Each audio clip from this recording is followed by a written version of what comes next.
Herkese merhaba. Bugün 1961 model Ford Thunderbird modeliyle birlikteyiz.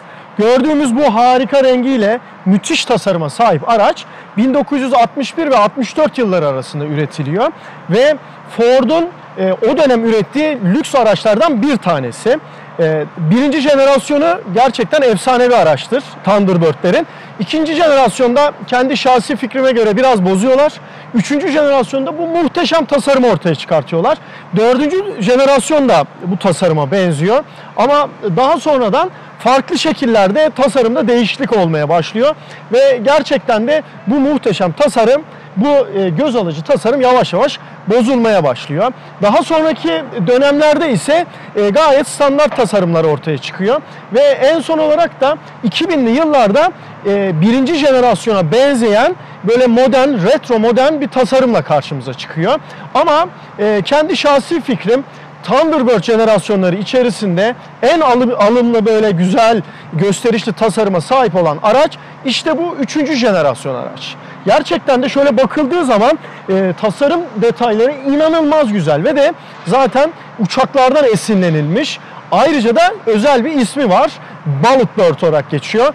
Yani mermi kuş deniliyor bu araca. Genel tasarımı itibariyle mermiye çok benziyor. Böyle mermi gibi, o sanki böyle atılacakmış gibi bir tasarım var gördüğünüz gibi. Buradaki bu krom tasarımlara bakın. Önde nasıl kabisi aerodinamik bir şekilde birleşiyor.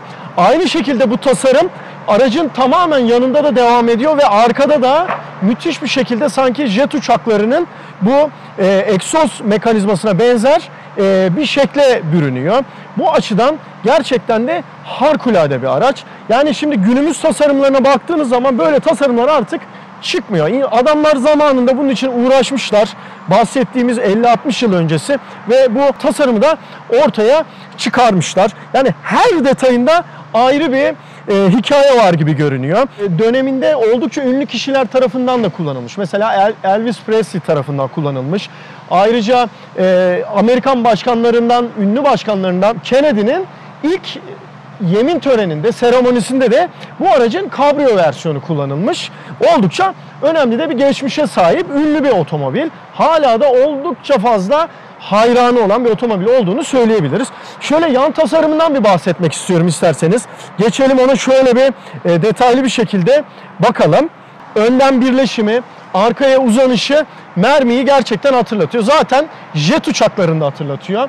Şöyle bu bakın çıkıntılar o dönemin yine önemli detaylarındandı. Hatta fintail kırlangıç olarak adlandırılan bir modaydı. Bu Mercedes modelleri de kullandı. Ağırlıklı olarak Amerikanlar ama burada hafif bir şekilde verilmiş ve aracın genel tasarımıyla da muhteşem bir şekilde uyumlu. Mesela bakın aerodinamik açıdan ve görünüm açısından aracı kuvvetlendiren detaylardan bir tanesi de burada bakın lastikleri ne kadar güzel kapatmışlar. Ve de bu bütün görünümü aynen lastik üzerinde de korumuşlar, tekerlek üzerinde. Ve de kromlarımız bakın boydan boya uzanıyor. Yine o dönemin önemli detaylarındandır. Araçlarda inanılmaz şekilde krom kullanıyorlardı. Bu araçta da kullanabildikleri kadar, bu aracı güzel gösterebilecek kadar kromu kullanmışlar. Çok da güzel yapmışlar. Hatta bakın pencere çıtaları aracın içinde de bu fazlasıyla devam ediyor. Muhteşem bir araç ortaya çıkarmışlar. Aracın arkasını göstermeden geçmek istemiyorum. İnanılmaz bir tasarım gerçekten de. Bakın hatta buralardaki krom detayları da arka tarafı destekliyor. Sanki jet uçakların arka egzoz mekanizması gibi bir yapı söz konusu. Muhteşem bir yapı. Kromların durumu, çift taraflı egzozları. Şuna bakar mısınız? Ne kadar fazla emek verilmiş. Test ettiğimiz araçların bagajları da çok merak ediliyor. Bakın anahtarı bu. Ve buradaki Thunderbird amblemini yukarı çekiyoruz. Ve hop tık. Evet. Bakın ne kadar güzel bagajımız var. Derin değil ama upuzun. Aracın genel görünümünde zaten anlaşılıyor büyük bir bagajı olduğu, uzun bir bagajı olduğu. Yedek lastiği burada. Şimdi bir detay daha var, onu da gösterelim. Bakın benzin deposu burada. Yakıtı buradan alıyoruz. Hemen krom bir kapağın arkasına, krom yaylı bir kapağın arkasına saklamışlar. Aracımızın bir içine geçelim. İçi de aynı şekilde dışı kadar güzel. Onu da hep beraber bir görelim. Bu arada bakın herhangi bir B sütunu yok. Yani direksiz bir yapı söz konusu bu kupe aracımızda. O da ayrı bir güzel. Şimdi şurada önemli bir detay hemen. Bakın araç park konumundayken bu şekilde rahat inip binmeyi kolaylaştırmak için direksiyon sağa doğru kayabiliyor. Onu eski haline getirelim. Şimdi içine baktığımız zaman da yine aynı şekilde böyle uçak gibi bir görünüm söz konusu. Şu eğrilerin, kavislerin güzelliğine bir bakar mısınız? Yani ne kadar fazla düşünülmüş detayları var. Şuradaki bu göstergelerin uçakvari havası, derin yapısı, hem içeride doğru böyle dışarı doğru bir yapı var. Hem bu şekilde bir kavisli yapımız var. Kilometre göstergemiz var. Daha doğrusu bu araç Amerikan bir araç olduğu için mil 94.616 mil olarak gösteriyor. Burada saatimiz var ve burada da hararet göstergesi ve de yakıt miktarını gösteren yerimiz var. Aracımızın anahtarı sol tarafta. Bu yarış otomobillerinde aracı vakit kaybetmeden çalıştırabilmek için sağda değildir, soldadır. Bu araçta sportif, biraz da esinlenilmiş tabii. Bu öyle bir yere yetişme gibi bir derdi yok bu aracın. Her ne kadar döneminin oldukça performanslı araçlarından bir tanesi olsa da ama bir anlam yüklemişler ve buraya da yerleştirmişler. Burada ışıklarımızın açıldığı yer ve de ayarı bakın. Buradan da gösteriyor. Lights demiş. Burada da wipers, yani sileceklerimiz. Buradan açıp kapatılıyor bakın. Aracımızın radyosu burada. Şu an kullanılabilir bir durumda değil ama konumu belli. Gayet de basit frekans ayarları olan ve sadece açma kapama şeklinde. Ve de burada da havalandırma kumandalarımız var. Bu seviyesi, işte kliması ve sıcaklık ayarı. Şunlar güzel bakın. Bunlar ayağı yönlendiriyor direkt olarak. Şu şekilde yapıyorsunuz. Burada da mevcut. Aracımızda çeşitli gözler de var. Saklama olsun, farklı gözler. Mesela burada sigaralık var. Kül tablası ve çakmak. O dönemlerde insanlar arabalarda, işte kapalı ortamlarda fosur fosur sigara içerlerdi. Burada bir gözümüz var. Bakın kullanışlı bir göz. Hemen hem kol dayama olarak kullanılıyor hem de burada böyle bir güzel bir detay olmuş. Bunu da bu şekilde kapatıyoruz. Burada aynanın da güzelliğine dikkatinizi çekmek istiyorum. İncecik ve de krom kaplı, harikulade ve de çok da güzel bir özelliği var. Günümüzde bile birçok araçta olmayan bir özellik. Gece ve gündüz modu. Daha doğrusu şöyle, elektronik bir yapı değil. Biz nasıl elimizle bunu böyle taktık kırarız biliyorsunuz. Burada bir düğmeyle yapmışlar bu işi. Çok da şık olmuş. Bu araca da yakışmış. Burada bakın güneşlikler sağlı sollu ve krom detayları buralarda bile kullanmış adamlar. Yani detaylar resmen kendini tek tek gösteriyor. İnsan diyor ki ya bu araca ne kadar büyük emek sarf etmişler. Tasarım açısından, işçilik açısından, malzeme açısından. Herhalde böyle araçları günümüzde yapsalar normal fiyatlarının, şu anki satış fiyatlarının 2-3 katı fazlaya satarlardı diye en azından ben düşünüyorum. Arka koltuğa geçiş oldukça pratik. Mandalsız böyle direkt olarak öne alıyorsunuz ve tekrar bu şekilde arkaya alıyorsunuz. Direksiyonumuzdan da bahsetmeden geçmeyelim. Müthiş şık bir direksiyonumuz var ve bakın içe doğru ne kadar böyle derin bir yapısı var. Burada vitesler görünüyor. P, R, N, D1, D2 ve L. Zaten vitesimiz burada bakın şu şekilde. Parka tekrar alalım. Evet ve kornamızı da bir dinleyelim. Hemen şu tarafa geçelim. Burası zaten gazımız. Frenimiz, otomatik şanzımanlı bir araç olduğundan bahsettik. Burada ayak frenimiz var. Böyle bastığımız zaman el freni görevi görüyor. Ve buradan da geri release diyor. Yani bırakıyoruz. Şu an boşta. Burada da bakın bir ayakla kumanda edilen bir düğme var. Şu şekilde. Bu selektör. Takılı da kalmıyor. Yani uzunları, karşıda bir araba var mesela. Tık tık yapıyoruz. Ve bu şekilde selektör atıyoruz. O da gerçekten güzel bir özellik. Burada tabii birkaç tane daha önemli detay var. Mesela 1960'lı yılların bir aracı olmasına rağmen elektrikli koltuğumuz mevcut. Bakın ileri gidiyor. Sadece ileri geri olsa da elektrikli bir koltuk mevcut. Gerçekten de önemli bu. Bu kısımda mesela kapı kilidi var. Ve de yine 1960'lı yılların bir aracı olmasına rağmen otomatik camlarımız var.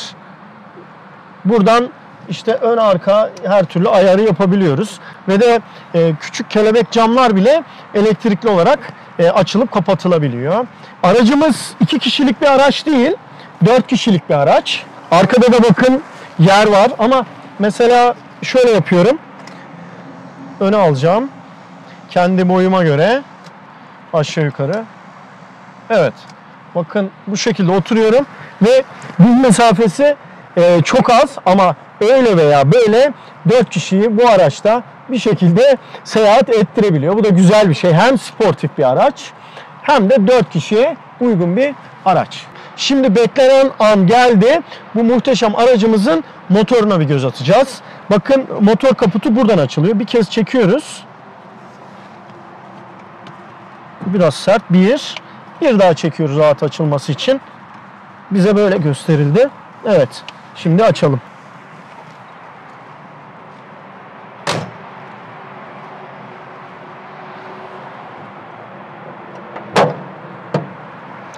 Evet, motor kaputumuz da bu şekilde açılıyor. Kendisi duruyor direkt olarak. Şimdi karşımızda dev bir motorumuz var. Bakın ne yazıyor? 390 kubik inç yani 6.4 litrelik bir motorumuz var. V8 bir motor. O dönemin geleneklerini yansıtan bir motor. Ve de yaklaşık 300 PS güç üretiyor. Ortadan egzantrik yani bloktan egzantrikli bir motor. Bir V'miz burada. Bir 4 silindirimiz burada. 8 silindir toplam. Ve egzantrik menimiz tam ortada. Bu şekilde çalışıyor ve silindir başına da 2 tane swap var. Ve tabii karbüratörlü. Ve de bu 300 PS güç arka tekerlekleri 3 ileri otomatik şanzıman vasıtasıyla iletiliyor. Araç gerçekten döneminin güçlü otomobillerinden bir tanesi ve de gürül gürül de bir sesi var. O döneme yakışır ve günümüzde de kulaklarımızın pasını siler düzeyde, o derecede güzel. İstiyorsanız şimdi motoru bir çalıştıralım ve hep beraber dinleyelim sesini.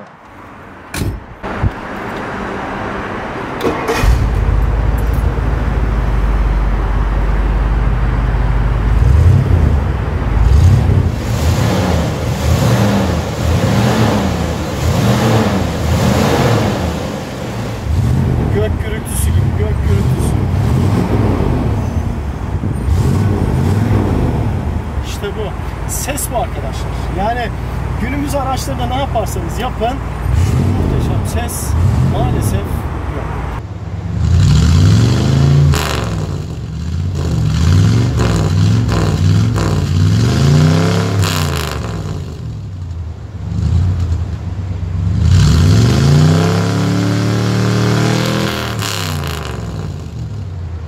Evet, bu muhteşem ses yerinde çok güzel. Şimdi bir de giderken dinlemek lazım.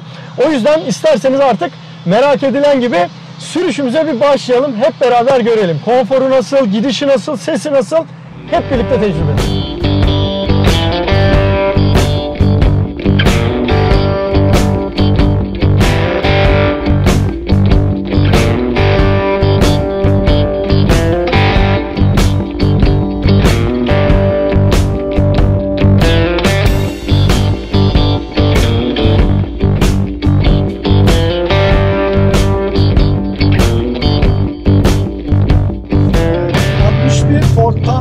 Sürüşümüze başladık.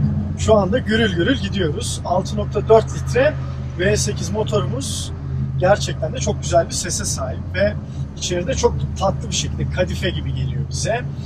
Süspansiyon konforu olarak da çok güzel. Böyle dalgalı bir yoldayız. Hatta şu anda bakın böyle ufak tümseklerden geçiyoruz. Ve tık tık çok tatlı bir şekilde duyuyoruz ve hisleri de çok güzel. Öyle rahatsız etmeyecek bir şekilde buralardan geçmek mümkün. Zaten bu tip araçları kullanırken geçmişe gerçekten de böyle ciddi bir dönüş yapıyorsunuz. O zamanın hislerini, o zamanın duygularını fazlasıyla alıyorsunuz. Mesela işte önceden de söyledik, Elvis Presley bu aracın fanatiklerinden, sevenlerinden bir tanesiymiş. Kendisi de aynen bu tarz bir aracı kullanmış, sahip olmuş. Biz de şu anda onu hissediyoruz. Hatta bazı filmlerde de Thunderbird'ler yaygın bir şekilde kullanılmıştı. Ve de özellikle bu 3. jenerasyonu hem değer açısından hem güzellik açısından önde ve birçok filmde yer alıyordu dediğimiz gibi.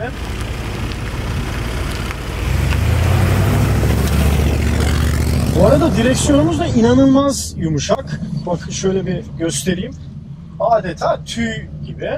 Yani insan burada böyle bir manevra yaparken araç durduğunda rölantide veya bir park yerinde veya bu tip bir yerde acayip bir şekilde yumuşaklık hissediyorsunuz. Amerikan araçlarında böyle bir insan korkar ya bu kullanımı zordur falan diye düşünebilirsiniz ama o kadar kullanımı kolay bir araç ki gerçekten de yani aracın her yerine çok büyük bir araç olmasına rağmen hakimsiniz.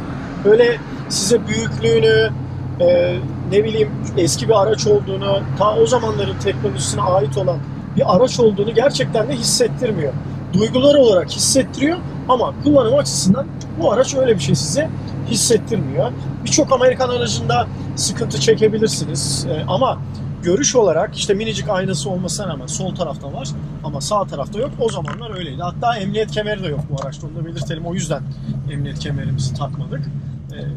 Birçok araçta zorluk çekilebilir ama gerçekten de bu araçta biz en ufak bir kullanım zorluğu çekmedik. Sevgili takipçilerimiz, Ford Thunderbird testimizi de tamamladık. Gerçekten müthiş zevk aldık. Aracımız rengiyle, bakımıyla, kondisyonuyla, her şeyle, motoruyla gerçekten de muhteşem bir araç. Ve de hissettiğimiz şeyler gerçekten çok üstün ve umarız size de fazlasıyla bunları aktarabilmişizdir. Bizi izlediğiniz için teşekkür ederiz.